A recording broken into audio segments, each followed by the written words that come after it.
Welcome to focus news. నేను my Azizuddin, focus news editor. ముస్లిం ప్రజలు రాబోయే లోక్సభ ఎన్నికల్లో ఏ విధంగా అడుగులు వేయబోతున్నారు?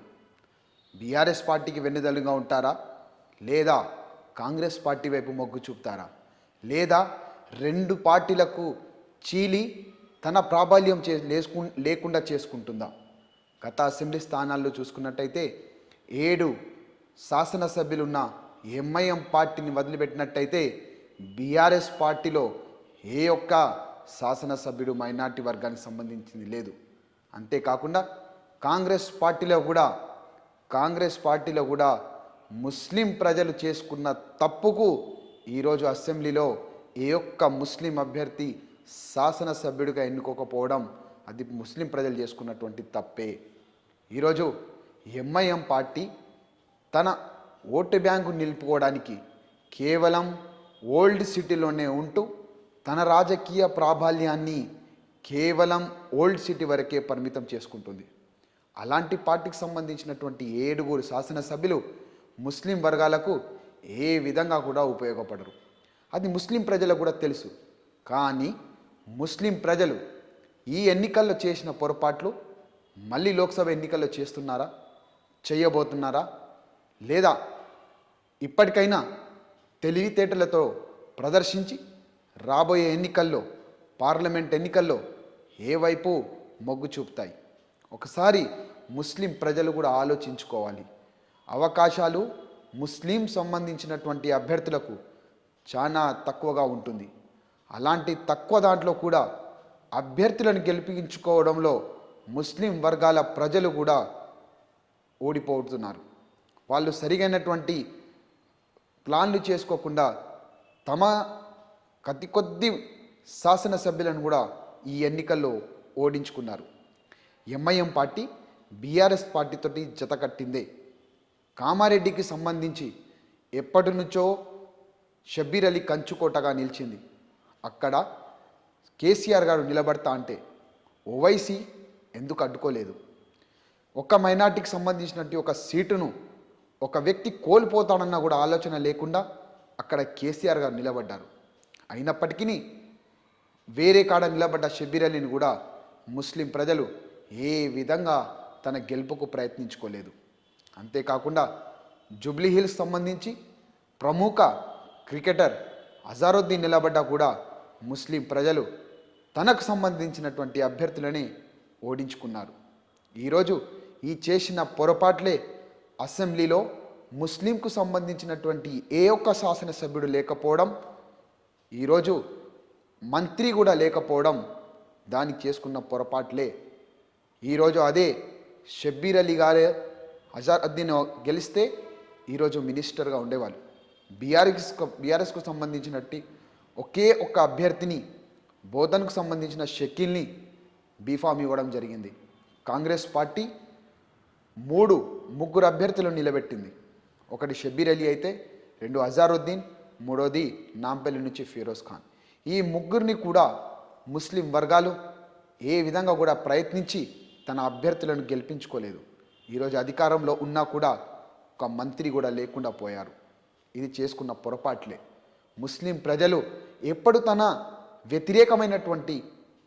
వ్యతిరేక అభ్యర్థి రాజాసింగ్ను బీజేపీకి ఓడించాలనే ప్రయత్నం చేస్తుందే తప్ప మన అభ్యర్థులను ఏ విధంగా గెలిపించుకోవాలి అనే ప్రయత్నంలో విఫలమవుతున్నారు.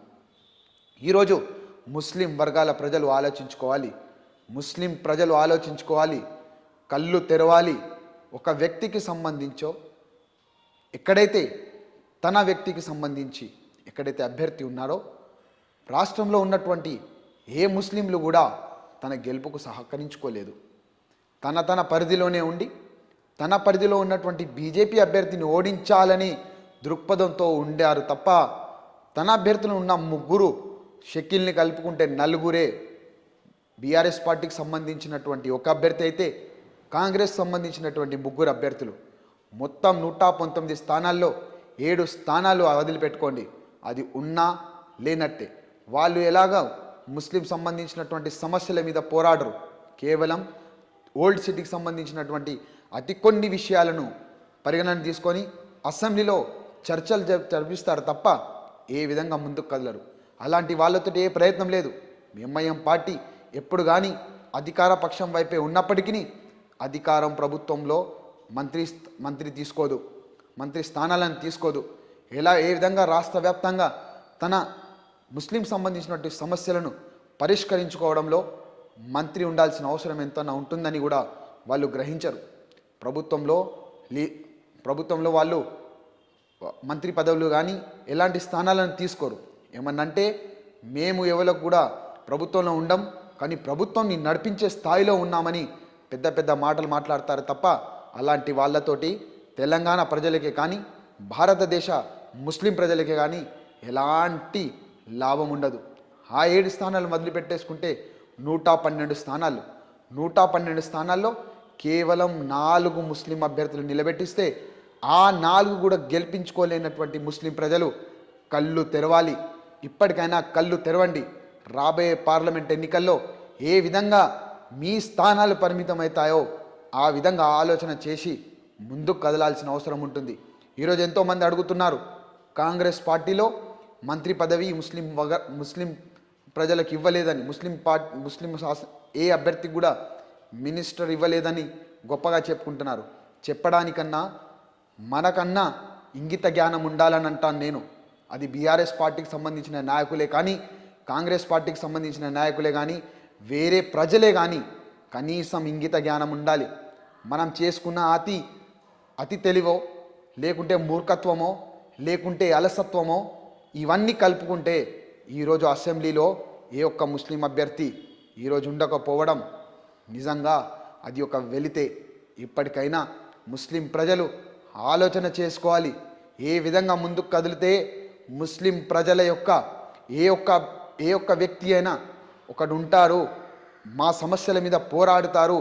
ఎవరైతే పోరాడుతారో వాళ్లకు వెన్నుగా ఉండాల్సిన అవసరం ఉంది. ఈరోజు షబ్బీర్ అలీ గారు ఒకవేళ గెలిస్తే షబ్బీర్ అలీ గారు ఈరోజు మంత్రి కాకపోవునా, ఒకవేళ అజారుద్దీన్ గెలిస్తే ఈరోజు మంత్రి స్థానం తీసుకోకపోవునా, ఈరోజు మీరు చేసుకున్న పొరపాట్లే.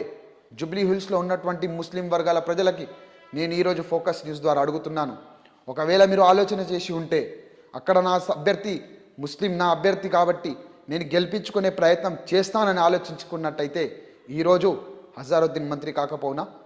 ఈరోజు ఎంఐఎం ఒక విధంగా బీఆర్ఎస్ పార్టీకి ఎప్పుడు వెన్నుదండగా ఉంది, ఇప్పటికి కూడా బీఆర్ఎస్ వైపే అడుగులు వేస్తుంది.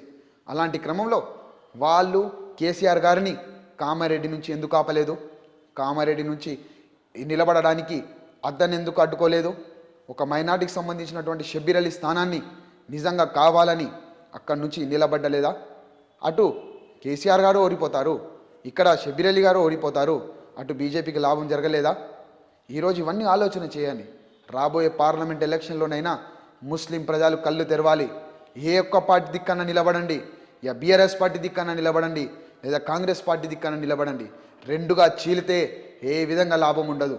ఈరోజు చేసే పొరపాట్లే రాబోయే మనల్ని ప్రాతినిధ్యం వహించే ఏ వ్యక్తి ఉండరు. కాబట్టి ఇప్పటికైనా కళ్ళు తెరిచి ఒకవైపు ఉండి ముస్లిం ప్రజలు పార్లమెంట్ ఎన్నికల్లో తన ప్రాబల్యాన్ని కాపాడుకోవాల్సిన అవసరం ఉంటుంది. రాబోయే రోజుల్లోనైనా స్థానిక సంస్థల ఎన్నికలు జరుగుతాయి. అలాంటి క్రమంలో కూడా ముస్లిం ప్రజలు ముందుకు రావాలి, రాజకీయ చైతన్యం రావాలి. రాజకీయ చైతన్యం లేదు, విద్య లేదు, కేవలం తిన్నామా ఉన్నామా అనే ఆలోచన ధోరణి ఉన్నప్పుడైతే ఈ సమాజంలో మీకంటూ లభించే హక్కులు ఏదీ దొరకవు. గత 10 సంవత్సరాల నుంచి తెలంగాణ వేరుపడ్డా కూడా ముస్లిం సమాజంలో ముస్లిం ప్రజలలో ఆ విధంగానే ఎక్కడేసిన గొంగిడి అక్కడే ఉన్నారు. ఏం లాభమైంది? తెలంగాణ వేరుపడ్డ తర్వాత నుంచి ఇప్పటి వరకు ముస్లిం ప్రజలకు ఏ విధంగా లాభమైంది? తన రాజకీయ ప్రాబల్యాన్ని కాపాడుకుంటలేదు. ఏ ఒక్కసారి వేరే కులానికి సంబంధించి మనం ఒకసారి చూసుకున్నట్టయితే ప్రతి కులానికి సంబంధించి ఒక డెవలప్మెంట్ కమిటీ ఉంటుంది, వాళ్ళకి సంబంధించినట్టు ఒక సంఘం ఉంటుంది. మైనార్టీలలో ఎలాంటి సంఘాలు ఉండవు, ముస్లిం వర్గాలలో ఎలాంటి సంఘాలు ఉండవు, ఐకమత్యం ఉండదు. ఒకరికొకరు గుంజుకోవడమో వెనుకకు తీసుకోవడమే ఇలాంటి కార్యక్రమాలు చేస్తున్నారు. ఏకత్వంగా ఉండి ముందుకు కదలాల్సిన అవసరం ఈరోజు ఉంది. ఒకవేళ ఈ కదలలేకుంటే ముస్లిం సంబంధించినటువంటి వ్యక్తులు ఏ రాజకీయ ప్రాతినిధ్యం లేకుండా మిగిలిపోవాల్సిన అవసరం ఉంటుంది. కాబట్టి పార్లమెంట్ ఎన్నికల్లోనైనా తన ఉనికిని చాటుకొని ముస్లిం ప్రజలు ఏ ఒక్క వైపున నిలబడి రేపటి రాబోయే పార్లమెంట్లో తనకంటూ ఒక ప్రాతినిధ్యం వహించే రాజకీయ నాయకులని ఎన్నుకుంటారని ఆశాభావం వ్యక్తం చేస్తున్నాను. Thank you.